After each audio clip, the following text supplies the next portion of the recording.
You're listening to the Digital Deep Dive, where we tackle the newest trends, strategies, and pain points shaping growth across the digital landscape. From Amazon and D2C to international expansion, join our host and e-commerce leaders across multiple industries for in-depth discussions on how to maximize your brands in the digital arena. Now, here's your host, Aaron Conant. Well, hello, everybody, and welcome back to the Digital Deep Dive podcast. I'm your host, Aaron Conant, and today we want to dive into a lot of things around that I'm hearing coming up from brands I'm talking to related to lifetime value. We're spending a lot of money getting people to the websites, retention, making sure that that they're going to come back. If it's a subscription side, how do we handle that and make sure that they don't churn?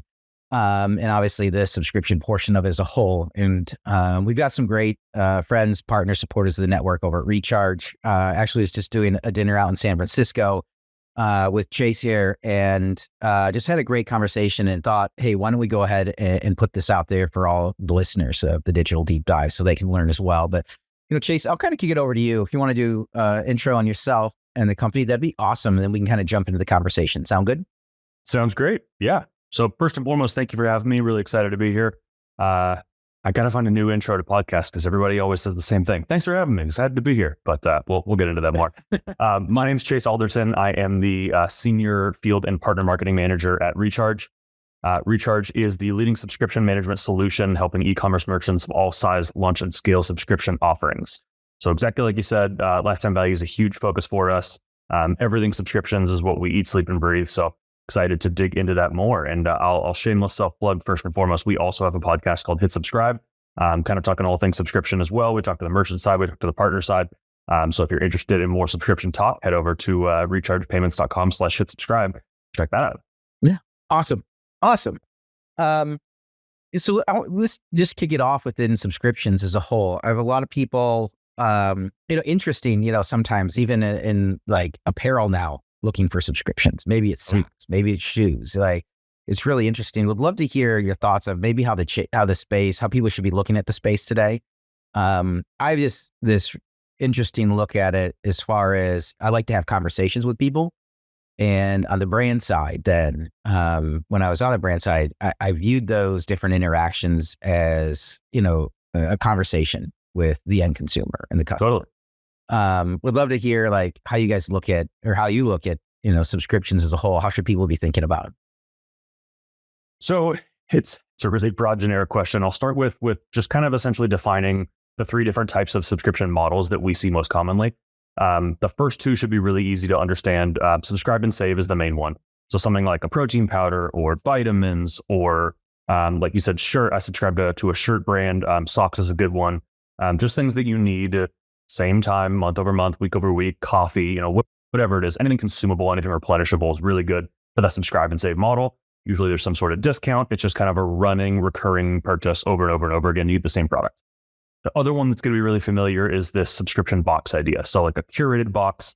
So there's some cool, I'm getting into golf. There's some cool golf brands who will put together, $50-$60 a month. You get, a shirt and a belt and an accessory or something like that. The following month will be socks and shoes, maybe. The following month will be maybe a club, something like that. So it's all kind of a curated box. The third type of subscription model that we're seeing growing really quickly, you mentioned like fashion, you mentioned jewelry, things like that, is this access model, this membership model. That's what I think, not to jump on your questions, but that's what's most excited for me, what I'm most excited about moving into the future. So membership model, think like Amazon Prime, think like Netflix. You're getting access to a subscription. So you're not actually getting a physical real product. It's more of an access membership model. So Amazon Prime, when you buy that, it's like, what is it, like $13-$14 now, whatever it is a month. You just get access to their faster shipping, their overnight shipping, the free shipping, whatever it is. There's certain deals on Amazon you can only buy if you're part of Amazon Prime. You get better feedback, you get better customer support, all those kinds of things. Netflix is another great example. So you're not actually getting a product, but you get access to their entire digital library of movies and TV shows, all that kind of stuff. So when we talk about things like fashion, like jewelry, membership is a great way to go because you're not going to send somebody a bracelet or, diamond earrings month over month over month. That's not and you're not going to curate a jewelry box because it's hard to do. You don't know what people's preferences are. If you do something like a membership model, you do something like, $10 a month. give you faster shipping, priority shipping, better customer support, all that. Early access to new releases is a big one. So if you're a jewelry line launching a new watch, maybe your members get that 30 days before everyone else or 2 weeks before everyone else. There's ways to integrate loyalty in there. So I'm kind of going on and on, but membership has been something I'm really excited about. Yeah. So, because there's probably a lot of brands out there who thought it is a perfect example. This is what I'd like to dive into, I guess, a little bit, because I then don't have to be an actual subscription product. Exactly. To create a subscription. Yep. And so then do they get is it kind of like, hey, it's $10 a month, but you get $10 off as well? Or is it, I'd love to dive in. I guess that's where people, I think, they're looking to add that extra revenue stream. They're looking to lock in. We talked about, retention comes up all the time, lifetime value all the time. Hey, that just sounds like an awesome play for brands who said, hey, I'm not a subscription brand. I totally agree. And you kind of alluded to it a little bit. What do they get? Is it $10 a month? Do you do $10 off? The product allows you to do anything. The product actually recharge cells allows you to do anything. It's totally customizable. Ideas, though, you're spot on. So a lot of people will do that $10 a month, but will give you $10 in store credit. It's still a great way to guarantee your monthly income that's coming in. So 10,000 subscribers are guaranteeing $100,000 coming in every month. Even though it's product that you're going to end up shipping out again because it's in form of credits, it's still dollars in. It's still profit that's coming in. So you can use that to kind of build that subscription model, increases average order value, increases lifetime value, all the stats that you're hitting at. But yeah, totally customizable. Depends on. I'm going to say this a ton. I feel like every time I talk to brands and I talk to the podcast and everything, the answer is always it depends. It depends on your vertical, depends on what you're selling, depends on your price point, all those kinds of things. But if you have, let's take like jewelry as an example. Generally a higher price point item. So people are not going to be buying $300 products from you every month. But if you have $20 a month in subscription and a membership that they're then crediting you $20 a month for, it's almost reverse layaway if you think about it. Yeah. That's what I was going to bring 6 months in, let's say you're paying $20 a month, which is not nothing, but you get $20 a month coming out of your pocket, easy to stomach. Now 6 months in, you have $120 in cash. Maybe it's your birthday, maybe it's a friend's birthday, whoever it is. And you say, you know what, these earrings, whatever it is $300. I already have 120 in credit. It's a lot easier to put that 180 towards that as opposed to a $300 giant ticket item right away. Why wouldn't people try it? There's why wouldn't you try everything? Yeah, so there's definitely drawbacks there. It works best when you have really engaging products. High ticket items work really well. People who are constantly around your brand, if you have a community that's already built. I'm sure we'll talk about community in a little bit as well, but those kinds of things, you have a strong moat around your brand. Those things are really pros to the membership model because people are always around your site anyway. Give them another reason to come back. Give them another reason to spend money on your site that doesn't feel salesy, that feels like it's an actual benefit to the customer. And in a lot of ways, it truly is. So it does feel very win-win for everyone. So you mentioned community. So I'm thinking as I play this out in my head, I could also potentially cap the number of people that are in there. Maybe then it's a select community that gets access to new item drops 2 weeks early or a month early or whatever it might be. Or they're the ones to get, you're trying out new product. They're the ones who get it first to provide customer feedback and just build out a community, but then maybe also create scarcity at the same time. I think doing something like putting a cap on how many members you have is potentially risky. I feel like you already need to have a really giant brand for something like that. Or maybe you tier your memberships. So maybe, your top 1,000 is the platinum membership, whatever you want to call it. And those are the ones that you get, a month early access. And then maybe there's another tier a little bit lower that, it costs less or, people have been around less or whatever it ends up being, but you have kind of different tiers there. That's something you could absolutely work in. But yeah, you're spot on. Early drops, new detail drops, regional things. We've seen brands do it really well with like really in-demand products, things that like come out and like 10 minutes later, everything's sold out. That's a great way to increase demand there. So lots of different options, lots of ways to do it. And we're very beginning of this model. So people are starting to try this out. People are learning what this is. Not a lot of people understand what memberships is. So I think particularly in fashion and in jewelry, we're going to see this be really big over the next like 3 to 5 years. Hopefully sooner, but 3 to 5 for sure. Yeah. In either of those, I'm at least giving it a whirl. Yeah. Why not give it a whirl? I don't really see a lot of drawbacks, right? Yeah. Yeah. Yeah. So we were in San Francisco a few days ago. We were talking a lot about A/B testing and, getting products and getting feedback in front of customers and seeing what they think. For a relatively low lift, start a membership model. See what people would be open to paying you $10 a month for a few benefits and $10 in store credit, and just see if it grows. See if naturally it grows. I was just talking to another brand the other day saying they kind of turned on this membership model by accident, and they're over 5,000 subscribers now. They turned it on intentionally, but they haven't done much marketing or much like promotion or anything around it. They just sell their products. They have a landing page on their site that says, join the membership, whatever it is. And, you look up a year or so later and all of a sudden you're at 5,000 subscribers at $10 a month. That 5,000 subscribers is $50K a month. It's just coming in for store credit. That's easy lifetime value. Wow. But how are people promoting it today then? I mean, you say we're at the beginning, right? So I'm a fashion brand. I am jumping into this. What do you see as people doing it successfully right now? I mean, people got to 5,000, they did nothing. Yeah. Which leads me to believe you can get to 10,000 pretty quickly doing something. I would agree. The marketing's still kind of all over the map. We're still kind of figuring out this difference between acquisition and retention. In the subscription world, everybody's 100% onto retention now. But subscriptions still only kind of a small portion of the whole market. So we're seeing a lot of promotion across the board on how people do it. Generally, the best way to go is, run your standard ads, have a membership landing page. So instead of driving straight to a product, drive toward this idea of a community, which we kind of hinted at earlier. So you're not selling a product. You're not saying, hey, you want this thing? We pulled a bunch of ads, buy these shoes for $100. It's like, hey, I know you love this brand. We can see you all over the place. We're picking you up on the website. We're catching our ads on Instagram. You're clicking the shop now button, all that. We know that you're interested in the brand. It's a long jump. We recognize it to buy those $130 shoes. Come join our membership program. It's $10 a month. Hang out with us for a little while. See if you find any new drops you like, and we'll credit your account for everything so you're not losing any money. Education's a big piece of it. You really have to educate customers because they don't really know what they're looking for. Yeah, and it's so new. They get it. We're having this conversation and people will be listening in and, hey, they got it. But then again, we just educated them on it. It's not traditional. And if you don't know what you're getting, who wants to, send out another 10, $15 a month? Exactly. If we jump back to like the traditional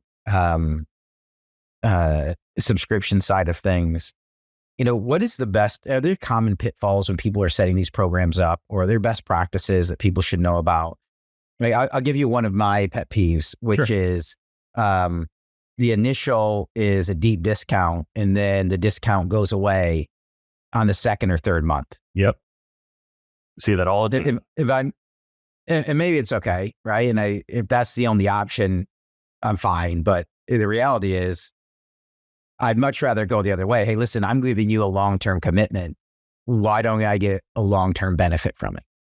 Right. And you see that all over the board, even for people who don't do subscriptions. How frustrating is it to go on a site and buy something and then the next day get an email say, hey, 4th of July sales coming up. Here's 20% off for your next purchase. Yes. Like, well, wait, I just bought something. Why would I? This is unfair. So that, as far as general best practices go, we don't usually suggest the big discount and then the taper off and go less discount, because then there's no incentive to stick around.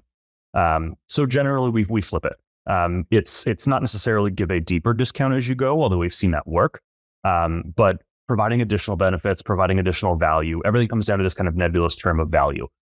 So if you are building a community, you've been subscribed for 4 months, let's get you into our Facebook group so you can now have conversations with other people who are having this product, and you guys can figure out how to use it better, or, what are unique ways you're doing it, or what are your favorite things you're doing. We've seen surprise and delight things. So, maybe 2 or 3 months in is a handwritten note from the founder, we're so appreciative you're doing this. This is an exciting, launch for us. We're really excited you're part of the community, something like that. In-person events is always great. We've seen coffee brands do this. It's like, hey, we know you're subscribed for 6 months. You clearly love our coffee. We have you geographically located. You're near our office. We're doing this pop-up in downtown Venice, whatever it is. Come hang out with us for an afternoon. Grab a cup of coffee. We'll show you, how much we appreciate you subscribing. A lot of things like that. Even things down like swag.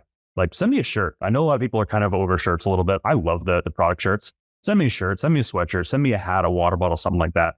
Just something kind of to keep that relationship going. Because people do get bored. At a certain point, it's like, yeah, I've subscribed to this for 6 months now. I'm going to cancel this and do something else. Yeah, I agree. If there's no, that's where I see it, Matt, to like, the conversation piece for me, right? If I feel like there's been no conversation, right? Like you're just taking my money and giving me my product, taking my money, giving me product, and there's no conversation, then that's where it starts to dwindle. And that gets into, I think, that retention side. The more conversations you can have with people, and maybe that conversation is the text ahead of time to say, hey, we're supposed to ship this next week. Do you still need it, or are you out yet, or are you not out yet? Like, should we move it in a week, out a week? That's at least a conversation, right? Where I feel like you're engaged, you understand me as a customer, and therefore we can go back and forth and have this in those touch points. I think what you're saying is like dead on. Just send me a water bottle. I mean, even if I don't need the water bottle, it's kind of interesting that I got a water bottle from you, right? Yes. And then you get me talking about the brand. And I use the term education, so I'll take it even a step further from what you're suggesting. I love the customer touch points. I think they're all necessary. Like upcoming charge notification is my favorite one to talk through. Exactly what you just said. So there's always an email that goes, or there should always be an email that goes out that says, hey, we're going to charge your credit card in a week. Like, just as an FYI, we're going to charge it. You're subscribed. It's coming. Like, just warning you, it's coming. That works, and that's fine. There's generally a bump in cancels or a bump in pauses or something like that, which is not the end of the world, but there's generally some sort of activity that happens right around that point. Use that point, because everyone opens that email, as a further education point or some sort of value point where you're talking about this nebulous idea of value. Something like, so I'm subscribed to Magic Spoon. It's the protein cereal. It's awesome. It's fantastic. Go try it out. But they do this really well. So they'll do like, hey, your charge is coming up. It's $28, whatever it is, we're charging you in a week. One, just want to make sure that you are still open to doing that. And two, we have this new flavor launching next week. So if you're interested in the new flavor, click this button right here. We'll add a box to your subscription right away. It'll ship with your other box, and we'll just add that in there. And then you can taste it. You can see if you like it. Maybe you can swap your flavors next time if you like it so much. Boom, bam. There you go. Easy upsell, easy cross sell. Really, really easy to do, but it provides other value to me. So instead of just getting email that says my credit card's getting charged, that then triggers in my mind, do I want to spend $28 this month? Is that financially responsible for me to do it? Should I just buy this at the grocery store? Do I need $4? All of those questions go the other direction. Hey, we're spinning this new community thing up. We'd love to see what your favorite flavors are. And, are you making, Rice Krispie treat bars out of the cereal at home? Show us your recipe. Do you have kids? Show us a picture of your kid eating this thing, and we'll put it on social media. We'll get some user-generated content for it. We'll tag you for it. Ways like that to take the conversation off of like, buy another box, and shift it towards value and community and brand building and all of these things. That, you asked a few minutes ago, what's a best practice there? Use those touch points as value adds as opposed to notifications. It seems so simple, but it does seem so few people are doing it. It's unbelievable. This is like, these are those things that make the difference between the brand rapidly growing or just floundering, right? Hey, you know what? I'm going to try. I'm not a subscription company. I don't have a subscribable product, but I'm going to start this subscription on the side from a membership standpoint. Why not try it? The next one is, you're missing, they're opening the email, right? And so if you know that, I totally agree. Throw content in there that's valuable to them. We know so much. They subscribe. We know so much about them. Yeah. At the dinner the other night, there was a fitness brand, and it was talking through like, how do we get more engagement, and how do we get people using the product in different ways, and how do we let them know that we don't just do this one thing, we do a bunch of things. Well, those emails are perfect. Hey, I know you're subscribed to this thing. Did you know you can also do this? And we have all these workouts that are already pre-populated. If you're looking to do XYZ, here's a suggestion. We know you're buying creatine. That's generally a muscle building supplement that you want. If you're looking for muscle building things, here's our new chest workout. Here's our new leg workout. If you're interested in either of them, here's a big list, and there's videos, and we have our tenured fitness influencer who does the videos, and it's super cool, and post your workout and we'll tag you on Instagram. How is that not a home run for everyone involved? I don't know. I mean, in that case, I open up my own brand as well of protein, of creatine, workout supplements, and drive them to another storefront. Yeah. Get them subscribed on that. Yeah. Right. You're already a subscription mindset. People are missing this all the time, right? Yep. I mean, yeah. as far as best practices, I mean, there are a lot of really low lift, really easy, I won't say easy, but really simple things that almost every brand should be doing as far as engagement goes. In this world where acquisition is so difficult, those touch points, that's free retention. If that keeps 2 or 3 or 4 people subscribed another month longer, that's huge. It's more community, it's more referrals, it's more people just enjoying your product. That's I think the thing that people are missing the most. I mean, it's the opportunity for cross-sell, upsell that a lot of the conversation around cross-sell, upsell comes around when we're talking about checkout. I'll probably do 12 dinners this year around checkout, which is pretty crazy if you think about it. Oh yeah. I'll do more around checkout than I will growing Amazon, which is absolutely bonkers if you look at the past 6 years. And it's just where everybody's focus is, right? Direct to consumer. And with all that conversation around cross-sell, upsell, it's at checkout. But if they've subscribed, they're not going to check out. Right. But they're still checking out in a way with that email every month. And we're talking cross-sell, upsell. Yeah. Yeah. It's a lot easier of a way to do cross-sell, upsell when you know they're coming back already. Right. So there's a lot of the new stats. I'm for sure going to butcher it. I want to say it's something between like 50 to 60% easier to sell to existing customers than it is to find a new customer and sell to them. So on the one side, that's the same product over and over again. So something like protein powder, it's a lot easier to resell them the same protein powder than it is to go find another customer who wants the same protein powder. On the flip side of that, it's a lot easier to cross and upsell. After the first month, hey, do you like the flavor? Do you like the taste? Do you like the texture? Is it working for you? Are you seeing gains in the gym? Is this actually working, what we're supposed to be doing? If so, here's 3 other products that we think you might like based on what you're actually purchasing. That conversion rate is way, way, way higher than anything you're going to do at direct checkout. And it's a one-click upsell.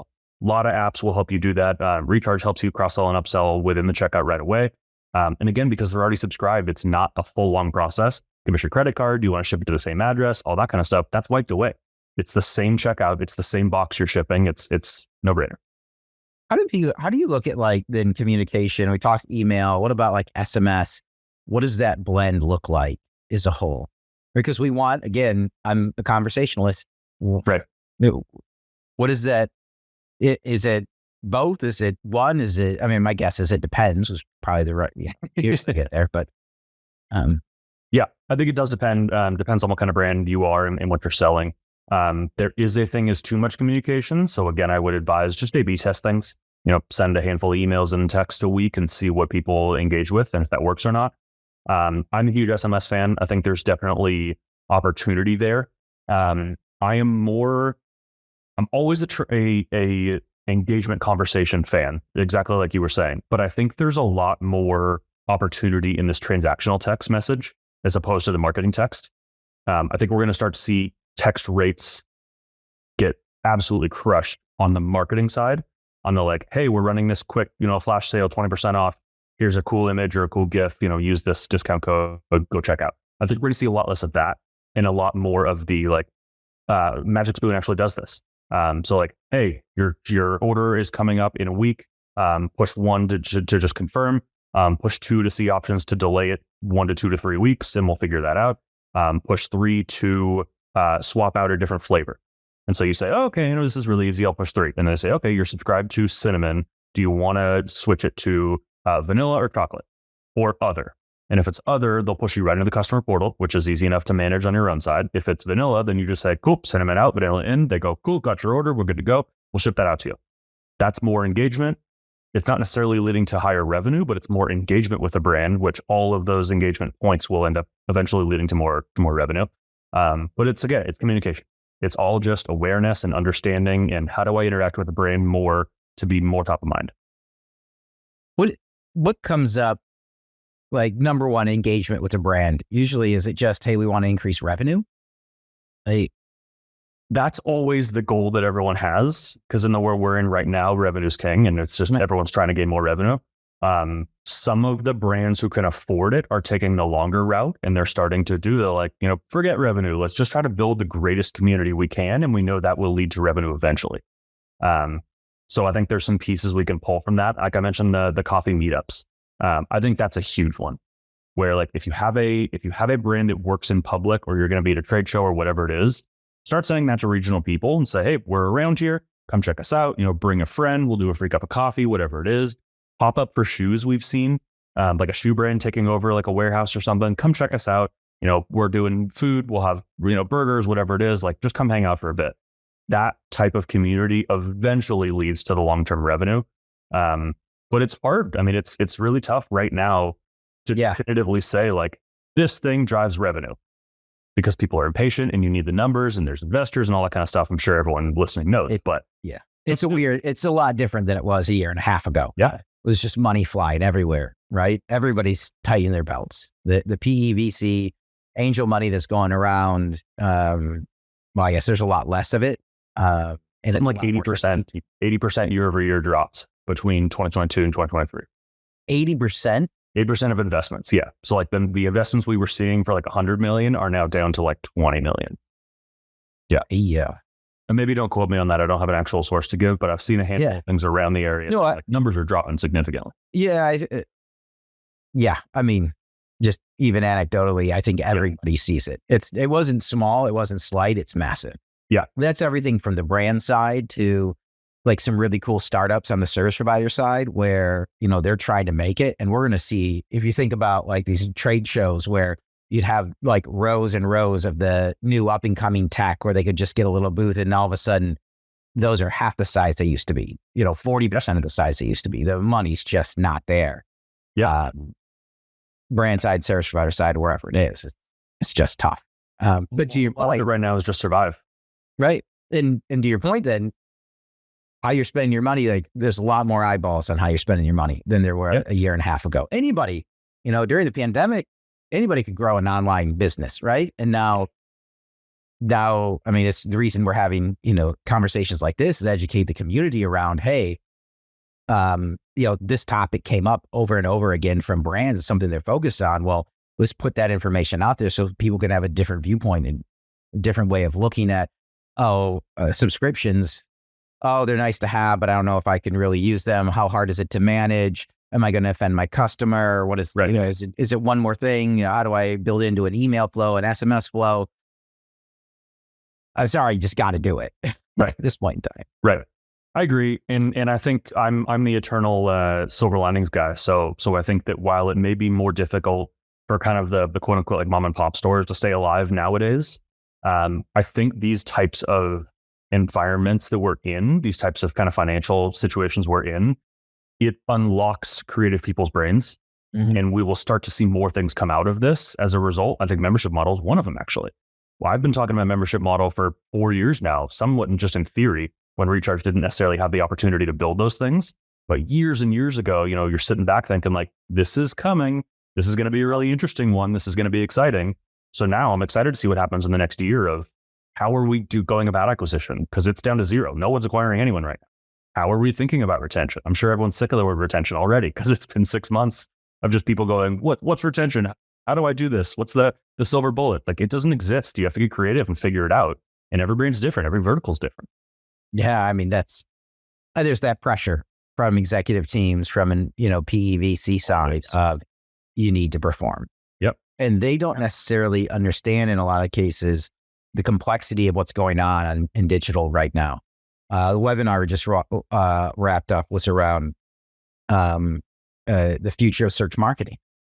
Because from a Google standpoint, they're kind of pointing out that, 15%, 25% of their revenue comes from page 2 to the end of Google. And 75% is on page 1. Okay. And that's going to shift to, and I think it's only 13% of people even make it to page 2. So there's a good chunk, 25%, but only 13% of people make it to page 2. Yeah. But that's where it gets cost effective for some smaller brands to go and they can still grow, right? They can still get the exposure. Yeah. Well, that's going to switch to 5% with, the OpenAI, ChatGPT, the conversational search where, you start going back and it turns, the statement is, Google is a search engine, but ChatGPT is an answer engine. Well, Google's bringing in Bard. I mean, it's going to work where you don't even go to the second page. Well, if nobody's going to the second page, that means everybody's got to advertise on the first page. But with Performance Max campaigns that are coming out, and it's all AI driven, you better have AI tools to drive the AI and give you insights, because you can't, there's few platforms out there today that can crunch that amount of data and give you the insights you need, because everybody's going to a black box. And so now everybody's like, what do I do? How do I make more money? Yeah. How do I perform? And the executive teams don't understand that. They just don't. Right. Yeah. I think that I'm not a huge AI guy. I'm playing around with it. I'm trying to figure it out. I have some friends who are really deep into it, so I rely on them for a lot of the info there. But I think what you're saying is platforms are kind of finding more problems than solutions. It's going to be on the brands to figure out the solutions there. So like you and I can sit back and say, here's what we think is going to work really well. The community we think is going to work. The membership model we think is going to work. But it's ultimately going to be up to these brands to actually run these tests and figure out, what are you doing tactically that makes sense? Is it dinners? Is it community? Is it just more SEO? Is it AI SEO, if that's even an acronym out there? Like, all of these things are going to be changing so quickly and are already changing over the last 4 months that this is the Wild West all over again. Every 6 months in e-commerce, there's a new Wild West. We've seen it over the last 4 years. Yeah. It's so few people understand. I mean, you and I get it because we live in this space. And a lot of people listening are probably like, yes, this is like a giant therapy session. It's changing so fast. Nobody can really keep up with it. At some point in time, it's just going to be the one who can spin the most plates without them all breaking. And then the competition is going to come up, shove them, and all the plates are going to fall. And for what it's worth, without doing the hard sell, I think subscription is not a foolproof plan. It needs to be actively managed. It needs to be understood. It needs to be thoughtfully rolled out and installed. And it ends up ultimately being one of those plates that you're just spinning. But if you do it the right way, and again, that's where it depends on all the things we've been talking about for 40 minutes. It depends on all those things. But if you do it the right way, it increases average order value. It increases lifetime value. It increases customer satisfaction. It decreases churn, increases retention. All of these things that we've been talking about forever. As long as you do it the right way, it works. It's proven to work. Yeah, but it's also, it's one more thing, right? And everybody is like, how big is the lift? I guess is the question I would have. Everybody's stretched for time and money right now. And the question, is the juice worth the squeeze? What does the lift look like to get some, like a subscription up and going? How many times can I say it depends in this episode? Yeah. Yeah. You guys have a unique product that now is even getting the TAM got even bigger with the membership model. Yeah. So the addressable market's massive. Everyone potentially could do it. I mean, there's a range, to be honest. You could just install Recharge and do this in a minute. It's but the actual pitch to install Recharge is very easy. It's an app on Shopify. You download it. It works. You set it up. It's not that hard to do. Those are the kinds of ones that generally don't produce a ton for you on the long run. If you have an awesome product, if it's really replenishable, something like coffee that everyone wants, and you have a good product and you're marketing it well, you could end up getting a couple thousand subscribers relatively simply over a handful of months. The ones that we see really successful are the ones who go all in, which is the story of history over and over again. The people who are successful are the ones who do it really well the first time, and they do their research and they understand it. So it's not hard to do. You could spin up a membership model and put up a landing page on your site and put $1,000 of traffic towards that site every month and just see what happens. And if you get a handful of people who are interested in it, then double down and triple down and quadruple down on it. Or you go in the first time, you talk with agencies, you talk with people like yourself, you understand the model, you understand the ecosystem where we're in, you build it the right way, you put some money behind it, and you see the thing skyrocket. Right. I mean, the story of time, right? There's no silver bullet. The silver bullet is hard work. Yeah. Right. But it's testing and learning. I think that's kind of what I'm hearing you say as well, is that it's nonstop testing and learning. It never stops. It never stops. I'm a big quote guy. I heard a quote the other day that was sports related. I want to say it was Kenny Smith. But his thing about the best NBA players in the world is they don't naturally have more talent. It's not an issue of like, I was born this way. It's this idea of extraordinary. It's just people who do the ordinary extra. You just do the same thing that everyone else is doing. You just do it a little bit better, a little bit harder, a little bit longer, a little bit more consistently, and you outperform everybody else who's doing it. You look at the Kobe Bryants of the world, not the most talented guy. He just worked better and harder and faster and longer and stronger than everyone else. And you get to a point where then people look at it and you go, how'd you do it? Like, you know how to do it. This isn't a secret. Everybody can grow their coffee brand, grow their protein powder brand. You just have to do the stuff that you hate doing more than anyone else. Yeah. I mean, what is it? If you just take 10 minutes a day, right? And you do it every day, right? So 365 times 10, right? Super easy math. Yep. Divide that by 60. You got, 61 hours of practicing something more than anybody else does. And the reality is most people don't put in the extra, right? There's an old John Maxwell quote that says called, and then some.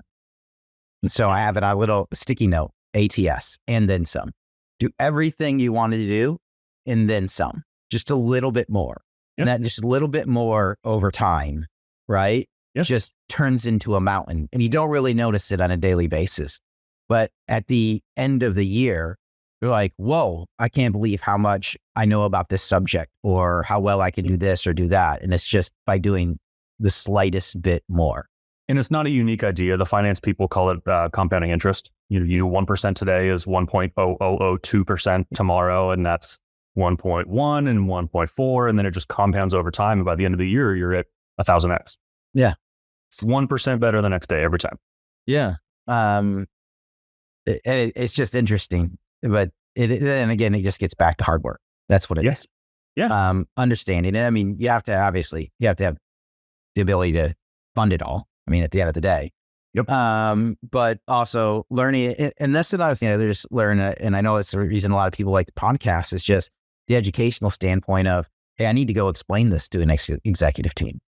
I need to be able to explain what I'm doing, why I'm doing it, and why it's going to be incremental overall, but also the time frame. It's not going to be next month. It might be 3 months, but here's a potential payoff. Yeah, spot on. Yeah. A lot of just selling to your executive team is more important than actually some of the work you're doing. It's nonstop. It's every day. We've got like a whole layer of middle management that's being removed from the story right now, which just makes everybody all that much more busy. Yeah, I mean, usually I like to ask, hey, what are you most excited about? But we jumped into that like literally right away, which is the membership model. But I've been picking your brain for a while. Like, all I do is talk to brands pretty much all day, every day, and moderate events, I guess. But like, more than happy. Like, what's top of mind for you? Like, what questions can I answer for you? So I've been digging in a lot to this boring side of the business. Installing a membership model and doing marketing and building a community and stuff, that's all pretty visible. Everything on social, everyone sees all the advertising, all that kind of stuff. What are you hearing from brands on some of the behind the scenes problems, shipping, fulfillment, logistics, all of that kind of stuff? And then are there any things that you're seeing that may be kind of that next wave of creativity that's like, I don't know what people are doing now, but these are the things that we're going to start to see in 6, 8, 12 months. Yeah, I think you nailed it on the logistics piece. So what's happened with logistics is 3PLs traditionally handled LTL, pallets, full truckloads, and they're not equipped to do individual pick, pack, ship. And so you need there's somewhere between 3 and 5 times the warehouse space to do that individual pick, pack, ship, kitting, bundling, whatever it might be for direct to consumer. And so a lot of these companies built that on, but the problem is it's still an afterthought. And the other thing is they usually only have 1 or 2 warehouses, but the reality is you need 5 to 6 now. And this idea of micro fulfillment, I know Amazon is really trying to pour into this. There's only a few companies out there that do micro fulfillment today. There's an earlier podcast with Corey Aperian over at Da Vinci Micro Fulfillment, and what they build is really impressive. But it is the fact that you need to, shipping products is expensive. Everybody wants it same day, next day. So you have to forward deploy basically to these micro fulfillment centers across the US, small amounts of inventory that are AI driven based on overall how much do you need at those fulfillment centers across the board. So different people are doing that, right? Because you don't need an equal amount of products at every fulfillment center. Like, if it's wintertime, you don't need any bathing suits in the one in Chicago, right? It's not. Like, people aren't necessarily, or I should say you don't need. Maybe people are going on, a cruise or something. But you gotta understand, it's not like you're in Texas or you're in Southern California where you need more of them. And so how do you get data-driven deployment of inventory to the right fulfillment centers that can do same day, next day, and then it makes shipping rates cheaper? People's trying to figure that out right now, and it's just not working out really good. It is, but there's only a couple people doing that level of it, and they're basically overbooked with work right now. Mm-hmm. That's a really interesting piece. The other, I touched on it a couple times, explaining to not decision makers, people holding the purse strings, why you need so much new tech right now. Well, first you need a tech stack assessment, get rid of all the stuff you don't need, and then take that and bring all the stuff you do need. And they're like, just keep going. You're like, I can't keep going. Like, we have to double down on that real quick, actually. Yeah. Not to interrupt you, but please. I work really closely with a lot of our development partners. And the most common offer we see, which is totally wiped out now because everyone's bored of it, is a tech stack audit. So every time we run a webinar, every time we do a dinner or something, everyone's like, call us, we'll do a free tech stack audit. That is such a huge piece of this because everything needs to work together really, really well. Use the overused term seamlessly. Everything has to work together so seamlessly that if they're not, you're literally costing yourself money. And it's not an exaggeration. It's a direct translation to dollars that you're either leaving on the table or that you're wasting on the back end. That's a huge, huge piece of this. So anyone listening who has had this offer of like free tech stack audit, go take it, whoever it is. Just have someone externally look at your tech stack and see if it works. And that, I think, is going to be either the podcast following this or the next one. I love it. Yeah, you nailed it. You're very, very topical because that has come up so often. And you're right. It's not just having the right partners there. It's not just getting rid of the ones you don't need and you're not paying for, that don't work, they haven't been updated, whatever it is. It's not just getting the right ones in there. It's getting them all connected. So like you said, seamlessly have everything work together, because people are just, for the longest time, just throwing new tech in all the time. And they're like, well, where's the gains? Well, none of it's talking. It's not even connected. And that's one of the biggest things. If you can get somebody in there that connects it all, it's night and day. It's night and day. Another thing, just top of mind, you brought up about the shipping thing. One of the I've only seen one brand do this outside of the holiday season, but every brand, when you come around Christmas, Hanukkah time, they always say like order by X date to be delivered by December 24th or whatever. Like order by this date at this time to make sure that it arrives by Christmas. I think the shipping and logistics and fulfillment piece is so difficult right now for so many brands that they think that end conversation ends at like, okay, you purchased, you gave me money. Now I'll just run it through and it'll get there when it gets there. But shipping is such a huge piece of this that I think it's important. We've only seen one brand do the like, if you order today, it'll be here. We're recording June 22nd. It'll be there June 28th. So like setting the table and knowing that like, this is not going to be there tomorrow. And this is not going to be there the next day. And this might not even be here in a week, but it'll be here on, X date, whatever it is. It works really well with subscriptions because you know that the charge is coming on a certain day. I know that my charge is coming June 22nd, but I don't know when the product is getting there. So you can pull that timeline up and have that communication and say in the text message, in the email, hey, your card's going to be charged on the 23rd. You should expect your package on the 30th. Right. Set the stage so they understand what's going on. If you'd like to upsell or cross-sell or do this or that or whatever, pull your charge up, push your date out. It'll be here on this date. Set that expectation is huge, so then people don't have those customer service complaints of like, where is it? Like, what? I told Let them know it shipped. Yeah. Let them know it arrived. These are all conversational pieces that just help with brand affinity and brand loyalty as a whole. Yeah, totally agree. Yeah. And then what was the newest stuff? The newest stuff is all around AI right now, and people are struggling to understand how to fit it in. And the reality is there's like all this different tech stuff going on, and there's all this new stuff that's being developed that's going to make people's, I think, job easier, but nobody has the time to learn it right now. And that's really exciting where it's going. And hopefully it frees up a lot of time. I know, there's this whole thing, he's going to take over and everybody's going to lose their jobs. And no. I think it's going to enable us to do our jobs better and not spend as much time doing the things we don't want to do. I also wonder if part of it's like, when they said the computer originally came out, they're like, oh, the computer, we're only going to have to work 10 hours a week. Like, no, they didn't change the work week. It just changed their expectations on how much work we got done. I think we're going to see a lot more productivity with these tools, but we're going to see a different skill set emerge, right? Around if you can prompt the AI better than anybody else, you're going to win at the end of the day. So how do you prompt it? How do you extract information that's out there? How much time would you recommend someone to be spending towards learning AI?